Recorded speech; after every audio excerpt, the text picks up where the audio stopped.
नमस्कार, आप देख रहे हैं व्यू न्यूज पावर्ड बाय विनय उजाला। आइए नजर डालते हैं 29 जून 2026 की प्रमुख खबरों पर। सेशेल्स के स्वर्ण जयंती समारोह में पीएम मोदी बने मुख्य अतिथि। भारतीय सैन्य टुकड़ियों ने किया मार्च पास्ट। हिजबुल्लाह पर कार्रवाई के लिए दबाव बना रहे ट्रंप, इजराइल चिंतित। जिनेवा के बाद अब दोहा में यूएस ईरान बैठक। रिपोर्ट्स में दावा, हॉर्मुज का गतिरोध दूर करने पर सहमति बनी। रूस की 2 तेल रिफाइनरियों पर यूक्रेन का ड्रोन हमला। पुतिन ने पहली बार मानी ईंधन की कमी। 29 आतंकियों के मारे जाने का दावा। 10 जुलाई से अवैध अफगानिस्तानियों पर भी कार्रवाई। वेनेजुएला में भूकंप से तबाही, मरने वालों की संख्या 1450 पहुंची। अमेरिका ईरान के बीच तनाव कम करने की कोशिश, तकनीकी वार्ता जारी। 1 जुलाई से यूपी में स्कूल चलो अभियान का दूसरा चरण, सीएम योगी की अपील। शेख हसीना की वापसी की घोषणा से बांग्लादेश में तेज हुई राजनीतिक बहस। झारखंड के 3245 किलोमीटर लंबे राष्ट्रीय राजमार्गों की समीक्षा। नितिन गडकरी ने गुणवत्ता और मानसून तैयारियों पर दिया जोर। असम में बाढ़ का कहर, 22,000 से ज्यादा लोग प्रभावित। दिल्ली के नए राजस्व जिलों में अफसरों को मिली बड़ी ताकत, एलजी ने दी मंजूरी।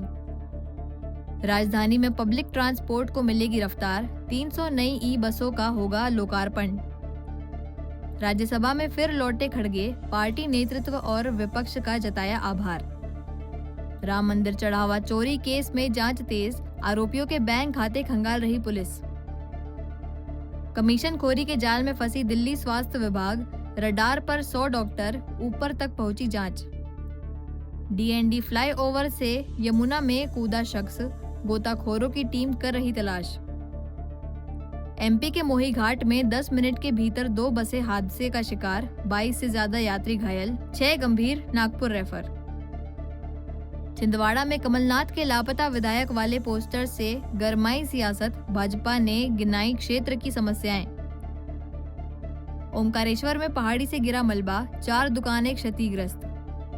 भोपाल में मुख्यमंत्री डॉक्टर मोहन यादव ने एचपीवी टीकाकरण अभियान, स्वस्थ यकृत मिशन और सुमन पंचायत योजना का शुभारंभ। भोपाल स्थित आरसीवीपी नरोन्हा प्रशासन अकादमी में मुख्यमंत्री डॉक्टर मोहन यादव ने स्वास्थ्य और जन कल्याण से जुड़े कई महत्वपूर्ण कार्यक्रमों में हिस्सा लिया। इस दौरान उन्होंने एचपीवी टीकाकरण अभियान और स्वस्थ यकृत मिशन में उत्कृष्ट कार्य करने वाले जिलों को सम्मानित किया। मुख्यमंत्री ने सुमन पंचायत योजना का शुभारंभ करते हुए कहा कि स्वास्थ्य सेवाओं को अंतिम व्यक्ति तक पहुंचाना सरकार की प्राथमिकता है। कार्यक्रम में उन्होंने राष्ट्रीय पल्स पोलियो अभियान के राज्य स्तरीय आयोजन को भी संबोधित किया और बच्चों को पोलियो की दवा पिलाकर अभियान की शुरुआत की। मुख्यमंत्री ने कहा कि प्रदेश को स्वस्थ, सशक्त और जागरूक बनाने के लिए जन भागीदारी के साथ स्वास्थ्य अभियान को लगातार गति दी जाएगी। पोलियो टीकाकरण अभियान एवं विभिन्न स्वास्थ्य के कार्यक्रमों की शुरुआत के लिए आज इस मंच पर विराजमान उप मुख्यमंत्री श्रीमान राजेंद्र शुक्ला जी, इस अवसर पर विभाग के सभी वरिष्ठ अधिकारीगण, इस अभियान को प्रोत्साहन करने वाले भारत सरकार के माध्यम से हमसे जुड़े सभी प्रमुख अलग अलग संस्थाओं के प्रमुख पदाधिकारीगण, हमारे राज्य के अंदर भी कोने कोने से आए हुए स्वास्थ्य के महायज्ञ में अपने पूर्ण योगदान के साथ समूची मानवता को स्वस्थ करने के लिए हमारे राज्य में महत्वपूर्ण भूमिका अदा कर रहे सभी मित्रों को मैं दोनों हाथ जोड़ के प्रणाम करता हूँ, आपका अभिनंदन करता हूँ। सच में हमारे लिए ये कहावत भी है कि हमने भगवान नहीं देखे, लेकिन कष्ट के समय हमने अपने चिकित्सक और चिकित्सकों से जुड़ा हुआ समूह से जो स्नेह का लेपन पाते हैं, तो हमको लगता है कि हमारे माता पिता सहित हमारे भगवान हमारे सामने आ जाते हैं। वो आनंद और वो सुख का एहसास हमारे प्रत्येक इस आकांक्षी व्यक्ति के मन में आता है जो उस दौर से गुजर रहा होता है। वाकई ये कठिन दौर भी रहता, चुनौती का दौर भी रहता है, लेकिन मुझे इस बात की प्रसन्नता है कि हमारे सभी वरिष्ठ अधिकारियों का, कर्मठ चिकित्सकों का, मेडिकल पैरामेडिकल स्टाफ का जो अभी तक का रिकॉर्ड है वो काबिल तारीफ है। मैं आप सबको, मंत्रिमंडल के साथियों सहित आप सबको बधाई देना चाहूँगा। हेल्थ डिपार्टमेंट की तो कोविड के समय के याद करना मुश्किल है। उस दौर में जब पूरे दुनिया में हाहाकार मचा हो ऐसे समय में यशस्वी प्रधानमंत्री के कुशल मार्गदर्शन में और आप सब पे उनका जो अपार भरोसा था, देश के लोगों पे जो भरोसा था, देश की क्षमताओं पर जो उनका आत्मविश्वास था, उसका परिणाम हमने पाया। कोविड जैसे कठिन से कठिन उस दौर में भी दुनिया ने भारत को निपटते भी देखा और बच के आगे बढ़ते भी देखा। हम सबका सौभाग्य।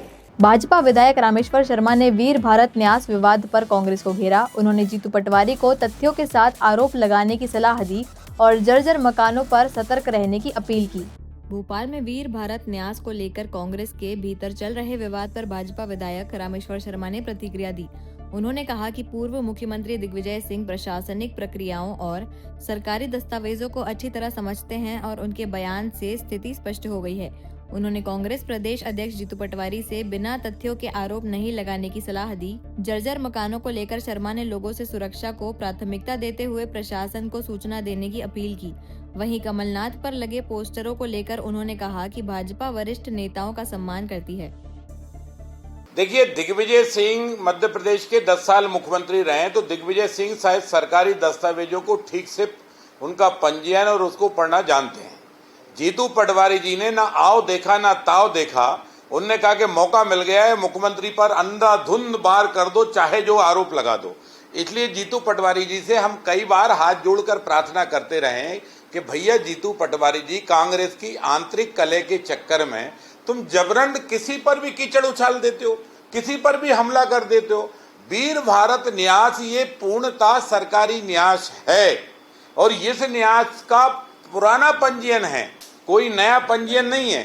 इसमें भारत माता के वो वीर सपूत योद्धा, उनके गौरव गाथा, उनकी कथाओं के नाट्य लेखन और उनसे संबंधित साहित्य को सजोना और उनके पुरातत्व महत्व को भारत की जनता और भारत की नवीन पीढ़ी से उसको अवगत कराना, ये उसके पीछे का मुख्य हेतु और मुख्य वो है। लेकिन उनने देखा 1 रुपए के में 500 करोड़ की भूमि सरकार ने दे दी।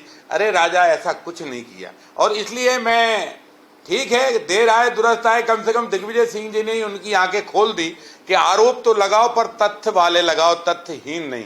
और जीतू पटवारी जी ने तथ्यहीन आरोप लगाए हैं। इनका जवाब स्वयं कांग्रेस के नेता दिग्विजय सिंह जी ने दिया। हैदराबाद साइबर पुलिस ने इंदौर में कार्रवाई कर साइबर फ्रॉड मामले के 3 आरोपियों को गिरफ्तार किया। प्रारंभिक जांच में संदिग्ध बैंक लेन देन सामने आए हैं। नेटवर्क की जांच जारी है। साइबर अपराध के खिलाफ हैदराबाद साइबर पुलिस ने इंदौर में बड़ी कार्रवाई करते हुए 3 आरोपियों को गिरफ्तार किया है।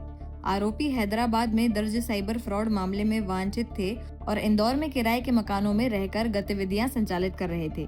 स्थानीय पुलिस की मदद से पलासिया और खजराना क्षेत्र से कपिल, सुमित और तिलक को पकड़ा गया। शुरुआती जांच में बैंक खातों में संदिग्ध लेन देन के सबूत मिले हैं। पुलिस ट्रांजिट रिमांड लेकर आगे की पूछताछ और नेटवर्क की जांच करेगी। हैदराबाद जो साइबर पुलिस स्टेशन है, वहाँ की एक टीम ने इंदौर में आमद दी है और इसका मुख्य जो टारगेट था कि वहाँ कोई एक साइबर क्राइम हुआ है। उस साइबर क्राइम में कुछ आरोपी आइडेंटिफाई हुए हैं और ये तीनों आरोपी बेसिकली खंडवा और बुरहानपुर के रहने वाले हैं, लेकिन यहाँ अलग अलग क्षेत्रों में किराए पर रहते थे और यहाँ लोकेट हुए थे। उस सूचना के आधार पर यहाँ मदद मांगी गई थी इंदौर पुलिस के द्वारा। तो थाना जो पलासिया और थाना खजराना पुलिस के द्वारा कानूनी रूप से इनको मदद प्रदान की गई है और इसमें ट्रांजिट वगैरह जो लिया जा रहा है माननीय न्यायालय के माध्यम से, और अग्रिम जो कानूनी कार्रवाई उसमें जो साइबर पुलिस स्टेशन जो इनका हैदराबाद है उसके द्वारा इसमें की जा रही है। इंदौर में लगातार बारिश के कारण प्रशासन ने कई पर्यटन स्थलों पर पर्यटकों के प्रवेश पर रोक लगा दी। संवेदनशील क्षेत्रों में पुलिस और प्रशासन की टीमें तैनात कर लोगों से सतर्क रहने की अपील की गई है। इंदौर जिले में लगातार हो रही बारिश के चलते प्रशासन अलर्ट मोड पर आ गया है। बढ़ते जलस्तर और संभावित हादसों को देखते हुए कलेक्टर शिवम वर्मा ने जाम gate, Patal Pani, Choral dam, Tincha fall, Mohadi fall, Sheetla Mata fall और हातोद क्षेत्र सहित कई पर्यटन स्थलों पर पर्यटकों की आवाजाही पर रोक लगा दी है। सभी संवेदनशील क्षेत्रों में बैरिकेडिंग कर पुलिस, राजस्व और वन विभाग की टीमें तैनात की गई हैं। प्रशासन ने लोगों से अपील की है कि बारिश के दौरान नदी नालों और डूब क्षेत्रों से दूर रहें, क्योंकि लापरवाही जानलेवा हो सकती है।